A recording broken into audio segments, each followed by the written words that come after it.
پڑھ کے دیکھیں وارث فقر، کشف المحجوب پڑھ کے دیکھیں، سر الاسرار پڑھ کے دیکھیں، قرآن پاک کا غور سے مطالعہ کر کے دیکھیں، احادیث مبارکہ میں جو اللہ کے رسول نے اللہ والوں کی شانیں اور احوال بیان کیے کہ وہ لوگ میرے بھائی ہیں۔ حضرت ابو ذر غفاری کو فرمایا ابو ذر تمہیں بتاؤں اور ان لوگوں کے بارے میں بتاؤں؟ کہ یا رسول اللہ فرمائیے۔ فرمایا میری خاطر، اللہ کی خاطر اپنا گھر بار بھی چھوڑ دیں گے، سب کچھ ترک کر دیں گے میری رضا کی خاطر، اللہ کی رضا کی خاطر۔ ان کی شانیں بھی بیان کی، ان کے احوال بیان کیے۔ فرمایا ابو ذر ان کو اگر ایک جو بھی کاٹ لے، یعنی ذرہ برابر بھی تکلیف پہنچ جائے، تو کئی ہزار نفلوں اور حج سے بہتر ہے ان کے لیے۔ اللہ اس چیز پہ ان کو اتنا اجر اور ثواب عطا فرما دیتا ہے کہ تم نے اتنا سا درد برداشت کیا، اس پہ صبر کیا۔ تو بہت سی شانیں حضور نے بیان فرمائی۔ آقا نے فرمایا ان کو دیکھنا، جب کوئی بندہ ان کی طرف محبت سے دیکھتا ہے اور کوئی بندہ محبت سے کعبے کو دیکھتا ہے، فرمایا اللہ کو یہ زیادہ پسند ہے کہ کعبے کی نسبت اس کے محبوب کو کوئی محبت سے دیکھے۔ یہ حضور نے فرمایا۔ امام جلال الدین سیوطی نے اس حدیث کو بیان فرمایا۔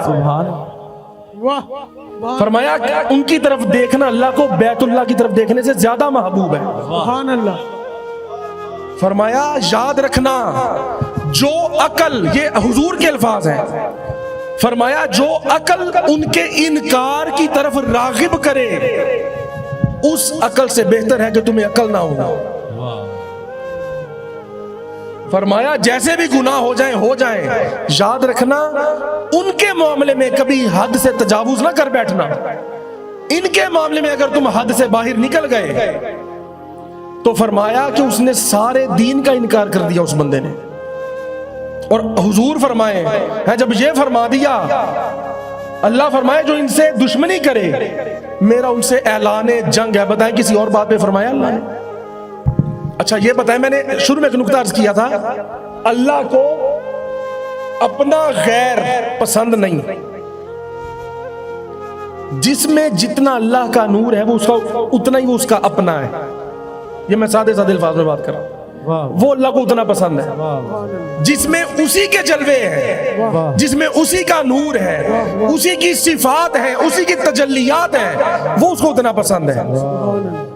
اور ایک مقام وہ آتا ہے سالک فقیر کی راہ میں کہ وہ جب اپنے بشری تقاضوں کو ختم کر دیتا ہے، قربان کر دیتا ہے اس مالک کی رضا کے لیے، حتیٰ کہ اس کو خیال بھی آتا ہے نا کسی بات کا، صرف خیال، عمل تو بہت دور کی بات ہے کہ اپنی مرضی سے کوئی عمل کرے، فقط خیال کو بھی وہ اس کی مرضی اور رضا کے بغیر آنے نہیں دیتا، یہ مقام بھی آتا ہے۔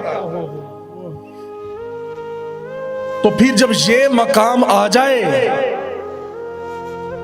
اور جب رانجھا رانجھا کر دینی میں آپ ہی رانجھا ہوئی، وہ سراسر سر سے پاؤں تک وہ رضائے یار بن جاتا ہے بندہ، بس اپنے محبوب اپنے معبود کی تجلی بن جاتا ہے، ہر وقت اسی کا خیال، اسی کے لیے، اسی میں، اسی پر، اسی کے واسطے، اسی سے جو بھی ہے سب چیز کا محور و مرکز ایک بن جاتا ہے۔ کیا بات ہے۔ تو پھر ان کی محبت اللہ فرماتا ہے جاؤ دلوں میں رکھو، کیونکہ اب اس کے باطن میں، اس کے خیالوں میں، اس کی سوچوں میں، اس کے خوابوں میں، اس کے اعمال میں، اس کی فکروں میں بس میں ہی میں ہوں، اب یہ تو رہا ہی نہیں۔ تو در حقیقت ان کی محبت در حقیقت میری ہی محبت ہوتی ہے۔ پھر وہ اپنی محبت کو دلوں میں رکھتا ہے کہ جاؤ میری محبت لے جاؤ، میرے محبوب کی محبت لے جاؤ۔ اگر وہ غیر ہو تو اللہ اس کی محبت دلوں میں نہ جانے دے، اور فرشتوں کو نہ فرمائے کہ جاؤ تم ان سے محبت کرو، وہ کہے بھی تم اپنی ڈیوٹی کرو، ٹھیک ہے میرا بندہ میری عبادت کر رہا ہے، اچھے کام کر رہا ہے، ٹھیک ہے میں اس کو ثواب دے دوں، بس ٹھیک ہے۔ یہ آپ یہ بھی کانسیپٹ اور تصور سنتے ہیں نا کہ ٹھیک ہے جی بندہ اچھے اعمال کرتا ہے اس کو ثواب ملتا ہے، بس ٹھیک ہے۔ فرشتوں کو کیا ضرورت ہے محبت کرنے کی؟ اور اللہ کے بندوں وہ طبقہ اور ہے جن کو ثواب ملتا ہے، اور وہ اور ہے جن کو جواب ملتا ہے۔ اٹھتے ہیں حجاب آخر، اٹھتے ہیں حجاب آخر، کرتے ہیں خطاب آخر، افلاک سے آتا ہے نالوں کا جواب آخر۔ کیا بات ہے، سبحان اللہ۔